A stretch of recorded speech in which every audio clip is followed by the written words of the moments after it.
1.3, the sine law.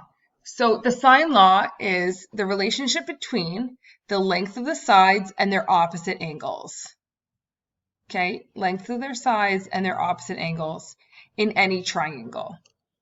So this is the relationship.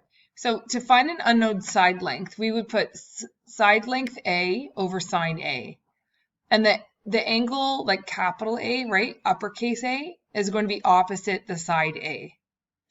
And that's going to have the same ratio as side B over angle B, like sine of the angle B. So these two are opposite, A and A are opposite, and then C and C are opposite as well. So C over sine C. Okay, these two equations are exactly the same. We're also going to get the same ratio when we do the sine of A, angle A, over the side length of A, sine of angle B over the side length of B, and the sine of angle C over the side length of C. We're going to get the same thing. The only thing is I've already rearranged this so that when we have an unknown side length, we already by default have that side length in the numerator. And when we have an unknown angle, we already have that angle again in the numerator. So there's way less math to work with. Okay? So this is when we use the sine law. So it can be a right angle triangle. It doesn't have to be. We usually use SOHCAHTOA for a right angle triangle. So let's say an acute angle. Okay, so as long as we have a acute triangle. So as long as we have a triangle, we use the sine law when two sides and an angle that is opposite to one of the sides is known. I call this a matchup. So what that means is, for example, I know angle C and I know side C. Or I know angle B and I know side B. Or I know angle C and A and I know side A. Okay. So one of these has to be completely filled in, because what that's going to give us is it's going to give us a completely filled in ratio. And then we just need any other piece of information, whether it be a side length or an angle. Okay. The other way we can solve for this is two angles and a side. Okay, so please note, round side lengths to 1 decimal. This is a general rule, and degrees are usually rounded to whole units. And we saw that when we were doing trig ratios. The other thing is triangles are not drawn to scale. Okay, they're for illustration purposes only. So example 1, find the measure of side B to the nearest tenth of a centimeter. So side B and angle B are here. And then if I look at all of my other known values, I see that I have angle C and I have side C. So since I'm solving for side B, I'm going to put B in the numerator and sine B in the denominator. And I know the matchup for C, so I'm going to put side C in the numerator and sine C in the denominator. So let's go ahead and sub in. So we don't know side B, so we'll just leave that one. Remember, side lengths are denoted by lowercase letters. Okay, and then in the denominator, sine B. So angle B, which is uppercase, is 40 degrees. And we're going to do the same thing for C. So the side C is going to be 32. Sine C is going to be sine 60, because that's the angle for C. And at this point, we have all of our unknowns except for B, and that's the one we're solving for. So I'm going to cross multiply this sine 40 up and we get b equals 32 sine 40, and in the denominator we still have sine 60.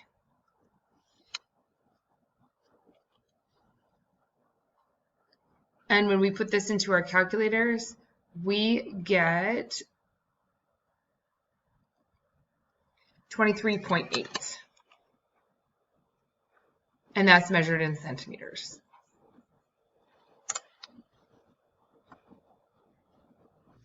Example 2, solve for angle B. So angle B is right here, and obviously angle B is across from B, right? It's opposite. So the angle is uppercase, and then it's opposite the lowercase. And the complete ratio that we have already is C and C. Okay, so uppercase C is 60 degrees, lowercase c is 50. So the two variables that we're going to use in our formula are going to be B and C. So this time we're solving for an angle. We are going to put sine B in the numerator. So it's going to be sine B over B equals sine C over C.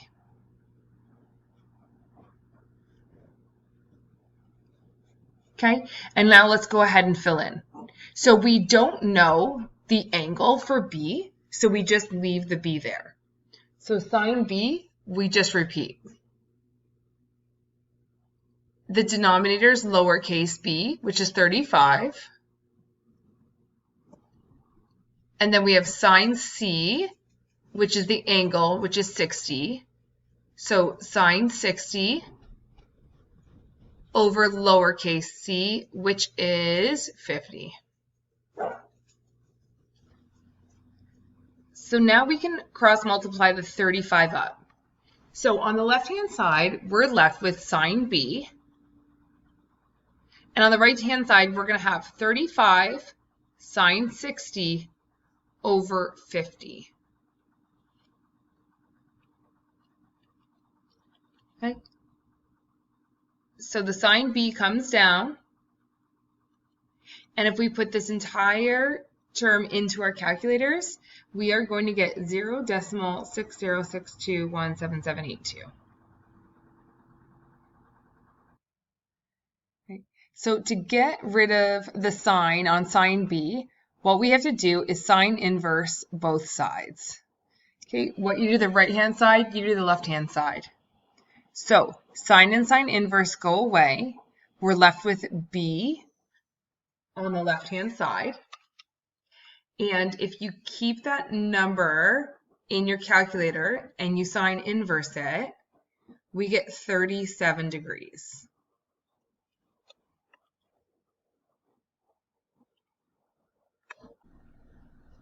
Example 3, solve the following triangle, round side lengths to 1 decimal and degrees to whole units.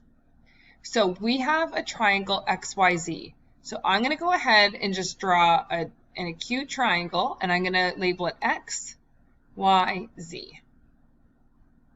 Now let's label angle X 65 degrees. And then this is going to be side X. And side X is 14 centimeters. And then side Y is 9 centimeters. So this is going to be angle Y, but side Y is 9 centimeters. And then this is angle Z, and this is going to be lowercase z. All right, so if we take a look at this, we see that we have the full ratio for X. So we're going to use that in our solution.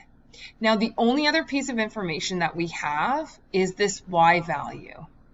So right now, we can only solve for angle Y. So since we're going to solve for angles, let's put the angles in the numerator. Sine Y over lowercase y. And we're going to go equal sine X over lowercase x.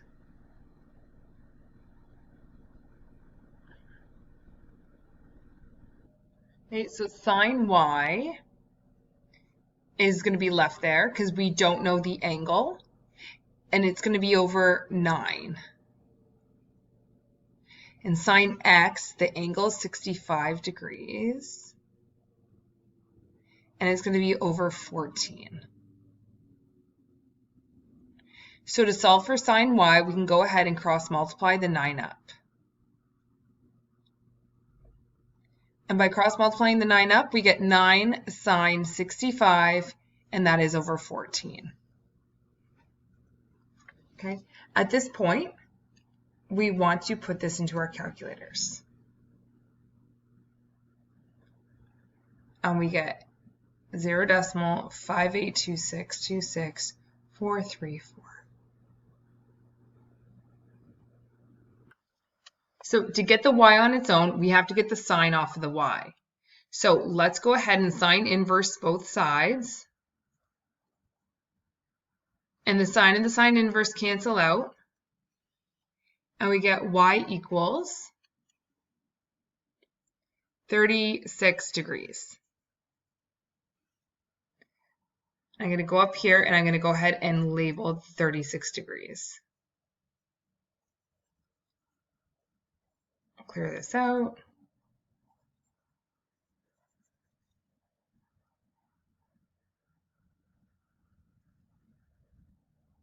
Okay.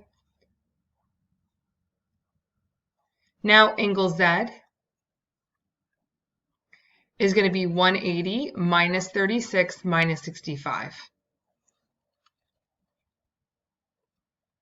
Because all 3 interior angles of a triangle add up to 180 degrees. And we get 79 degrees.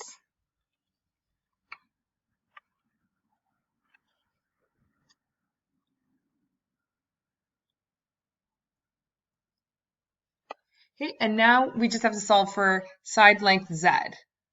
So again, we had the complete matchup from X. So this time I'm going to write X over sine X, and I'm going to keep that side length in the numerator, Z over sine Z. And now let's go ahead and sub in. So I get 14 over sine 65 equals Z over sine 79.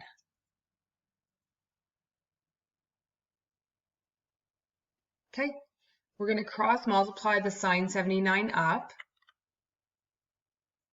and we get 14 times sine 79 over sine 65. And that's going to be our Z value. So we get 15.2, and that's going to be measured in centimeters.